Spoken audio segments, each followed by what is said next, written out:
नमस्कार दोस्तों, पिछले वीडियो में हम लोगों ने राम लक्ष्मण परशुराम संवाद की कविताओं को समझा, उसके तीनों पैराग्राफ का अर्थ समझा, मैंने प्रसंग बताया। आज राम लक्ष्मण परशुराम संवाद के जो क्वेश्चन आंसर है, क्वेश्चन उसको कैसे सॉल्व करेंगे, मैं इसके बारे में आपको कुछ बताने जा रहा हूँ।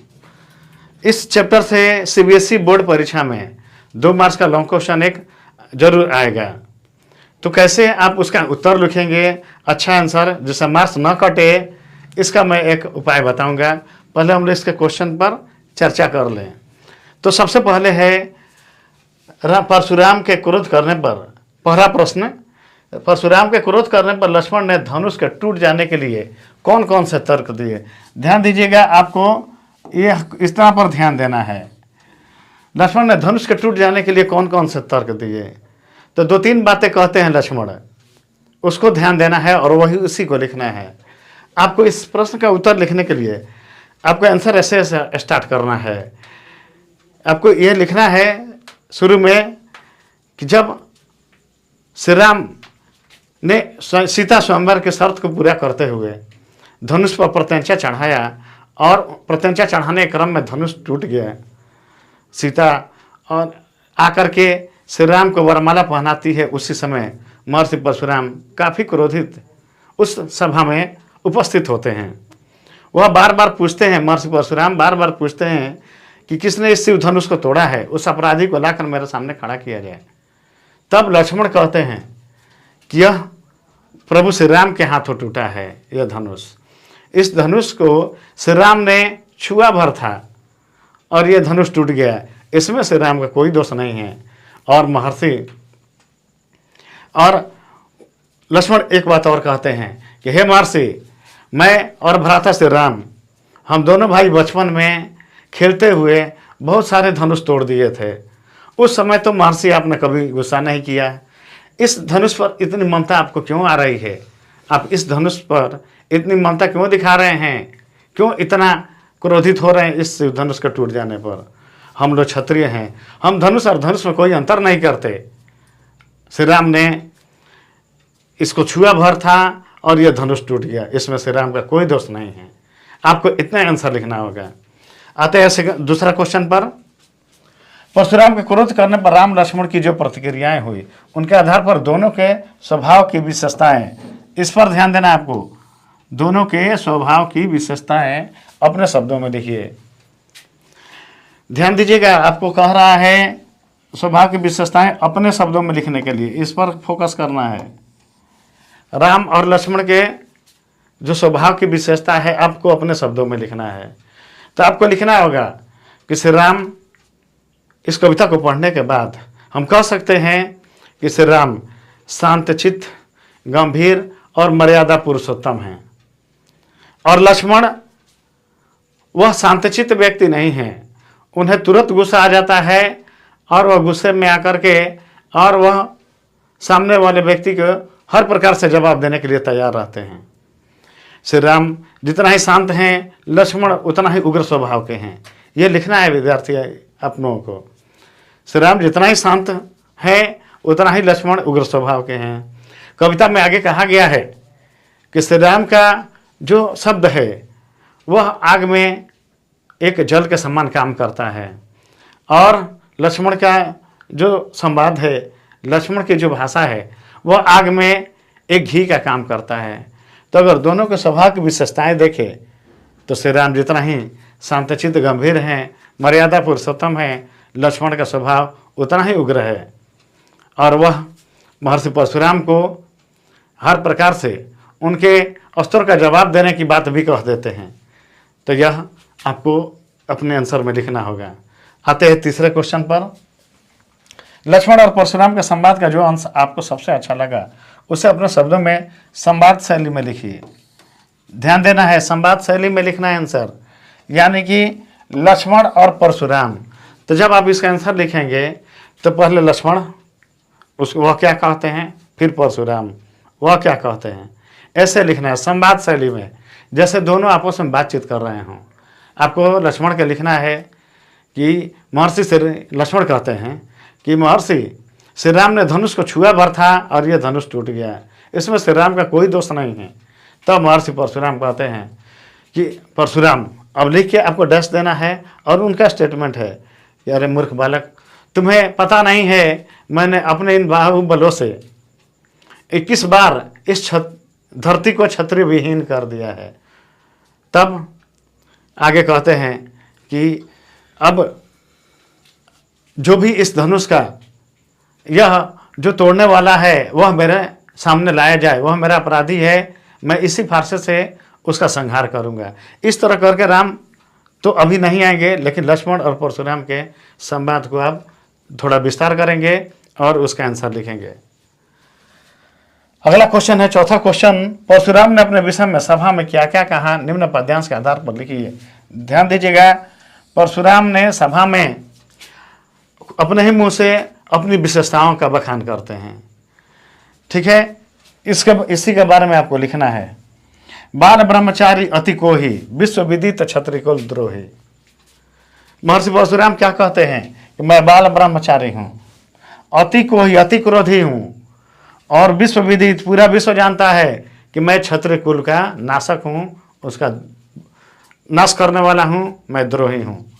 अर्थात भुजबल भूमि भूप बिनु किन्हीं, यह महर्षि परशुराम कहते हैं कि मैंने अपने भुजाओं की ताकत से भूमि, इस धरती को भूप राजा के विहीन कर दिया, और विपुल बार महिदेवन दिन्हीं, और राजा विहीन करने के बाद, क्षत्रियों से विहीन करने के बाद इस धरती को अनेकों बार, विपुल बार मतलब अनेकों बार, मैंने ब्राह्मणों को, महिदेव का अर्थ होता है ब्राह्मण, ब्राह्मणों को मैंने दान दे दिया है।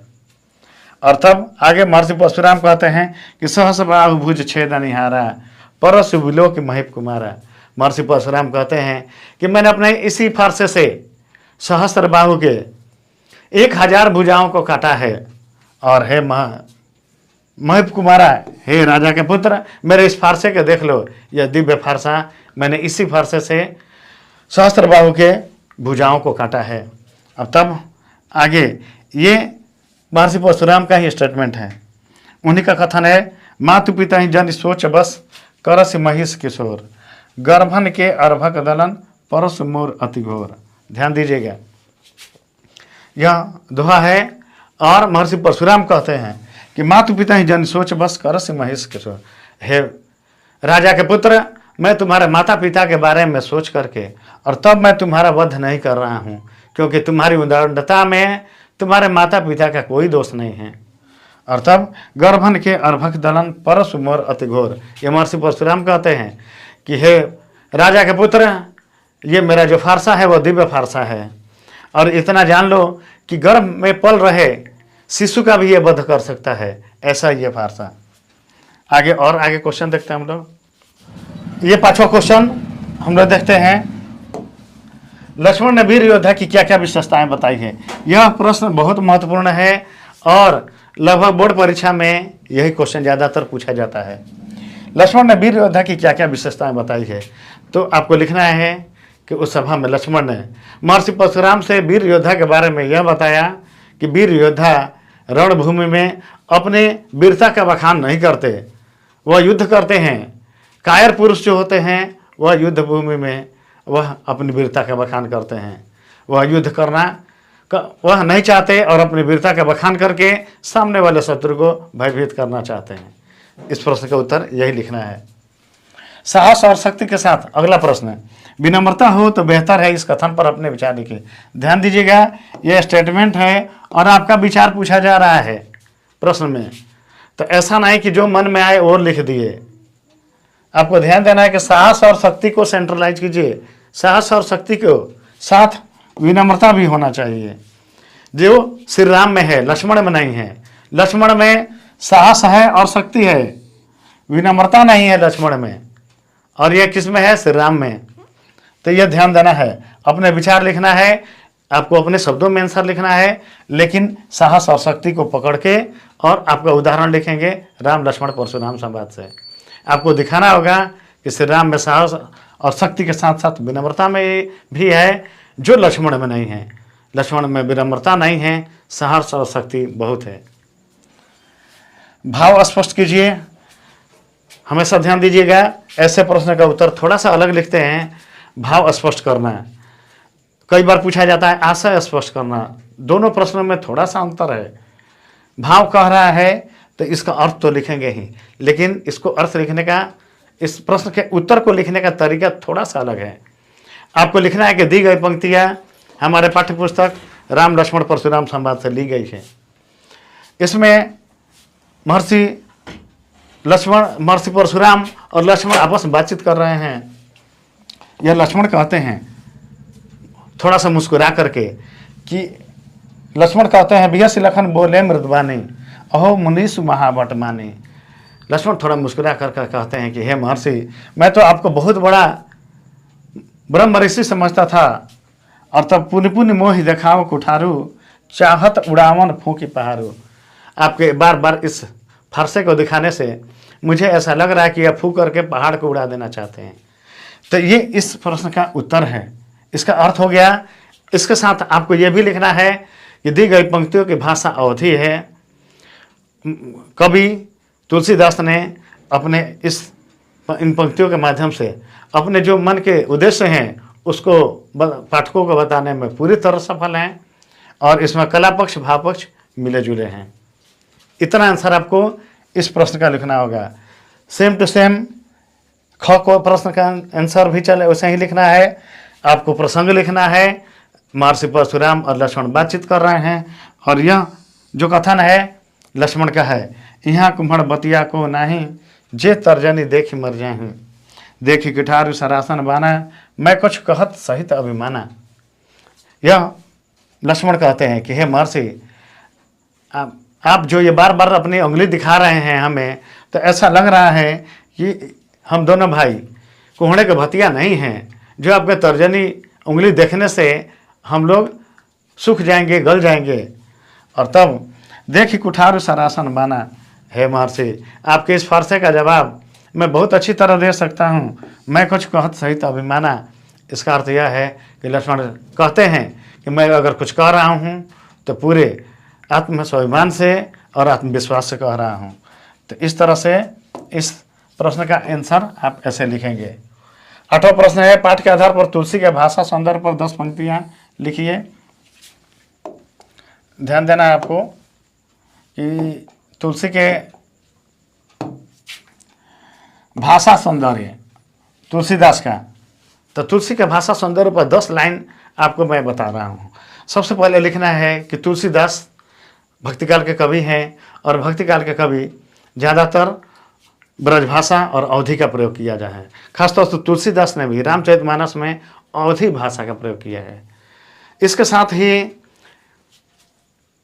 दोहा और चौपाई छंद का प्रयोग किया गया है। विभिन्न प्रकार के अलंकारों का प्रयोग किया है। अलंकारों के साथ कला पक्ष भाव पक्ष मिले हुए हैं। तुलसीदास अपने कविता के माध्यम से अपने उद्देश्य को स्पष्ट करने में पूरी तरह सफल हैं। और आपको यह भी लिखना है, चूँकि 2 मार्क्स का ये क्वेश्चन है, तो ध्यान दीजिएगा कि अगर 10 लाइन कह रहा है तो 10 पंक्तियाँ जरूर लिखना है।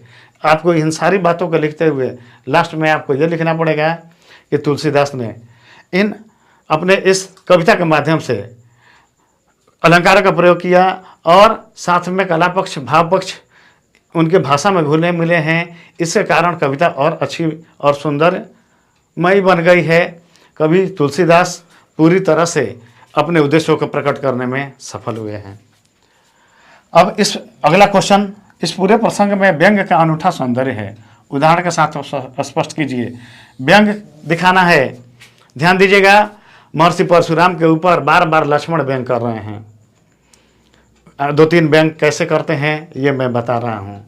वह कहते हैं लक्ष्मण कि हे महर्षि, ये आप जो हम लोगों को उंगली दिखा रहे हैं, तो ऐसा लग रहा है कि आप मतलब अपने उंगली से हम दोनों भाई कोहड़े के भतिया हैं, जो आपकी उंगली देख के और हम लोग गल जाएंगे, सूख जाएंगे। पहला ये व्यंग है। दूसरा कहते हैं कि हे महर्षि, लक्ष्मण कहते हैं कि हे महर्षि, जो आप बार बार फरसा मुझे दिखा रहे हैं, तो ऐसा लग रहा है कि आप फूंक करके पहाड़ उड़ा देना चाहते हैं। यह भी एक महर्षि परशुराम पर व्यंग्य है।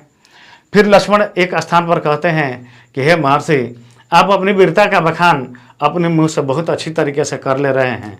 आप ही अपनी वीरता का बखान बोल करिए, क्यों महर्षि विश्वामित्र को आप कष्ट दे रहे हैं। एक जगह और महर्षि परशुराम पर लक्ष्मण व्यंग करते हैं, वह है कि हाँ महर्षि, आपने माता पिता के ऋण से कैसे मुक्त हुए ये तो पूरा विश्व जानता है। अब गुरु के ऋण से भी आप मुक्त होना चाहते हैं, यह भी पूरा विश्व देखेगा। तो ये सब परशुराम के ऊपर लक्ष्मण ने व्यंग किया है। इन सारी बातों को आपको अपने उत्तर में लिखना होगा। लास्ट क्वेश्चन, 10वां क्वेश्चन, निम्नलिखित पंक्तियों में प्रयुक्त अलंकार पहचान कर लिखिए। बालक बोली बधाओ नहीं तो ही।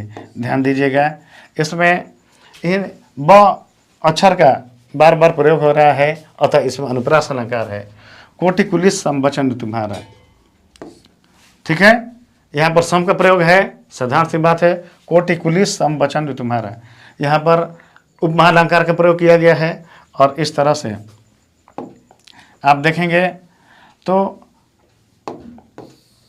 ये हम लोग का ये राम लक्ष्मण परशुराम संवाद रचना और अभिव्यक्ति में इसमें कोई खास प्रश्न नहीं है। आपको मुख्य क्वेश्चन इतना ही था, और बोर्ड परीक्षा को ध्यान में रख के आप जब भी लिखें तो बोर्ड परीक्षा को ध्यान में रखिए। प्रश्न का डिमांड समझिए कि प्रश्न पूछा क्या जा रहा है और उसके अनुसार उत्तर लिखिए। विद्यार्थियों, हमेशा ध्यान रखिए कि बात बनाने से मार्क्स नहीं मिलता है। सही आंसर लिखिए और सटीक लिखिए। तब तक ले बने रहिए वीडियो में। आगे और भी इसी प्रकार के टॉपिक लेकर मैं आऊँगा आपके सामने। और भी जो चैप्टर हैं, कविताएं हैं, उन पर वीडियो मैं आपके सामने लेकर आऊँगा। जैसे सूरदास हैं, वह ब्रजभाषा के कवि हैं, थोड़ा सा कठिन हार्ड उनका कविता हार्ड है, उसको मैं आपको लाइन बाय लाइन समझाऊंगा। और भी माता का आंचल है, बाल गोविंद भगत है, ये सब पर वीडियो मैं लेकर आऊँगा। तब तक के लिए नमस्कार, जय हिंद।